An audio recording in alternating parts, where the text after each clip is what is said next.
আসসালামু আলাইকুম। সুন্দর একটি হোম ডেকোরেশন ভিডিও নিয়ে আজকে হাজির হলাম। সাদা রঙের ফার্নিচার দিয়ে ভাবি রুমটিকে অনেক সুন্দর করে সাজিয়েছেন। আর যে পর্দাটা দেখা যাচ্ছে এটা হচ্ছে দেশ থেকে আনানো। জানি না ইটালিতে এরকম পর্দা মার্কেটে পাওয়া যায় কিনা। তবে এই পর্দাটা হচ্ছে দেশ থেকে আনানো হয়েছে।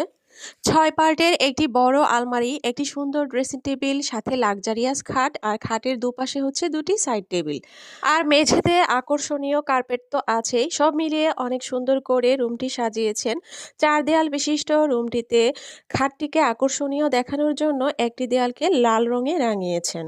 এটা হচ্ছে ড্রেসিং টেবিলের নিচের অংশটি, যেটাকে ভাবি ড্রয়িং রুমে রেখেছেন এটার উপরে টিভি রাখার জন্য। আর এটা হচ্ছে ড্রয়িং রুমটা অনেক সুন্দর করে গুছিয়েছেন। যারা হোম ডেকোরেশন ভিডিও দেখতে পছন্দ করেন তারা এই ভিডিওটিতে একটি লাইক দিবেন। এটা হচ্ছে বাচ্চাদের জন্য একটি রুম। বাচ্চাদের রুমটিকেও ৩টি ছোট ছোট সিঙ্গেল খাট দিয়ে ডেকোরেশন করা হয়েছে। ভিডিওটি কেমন হয়েছে কমেন্টে জানাবেন।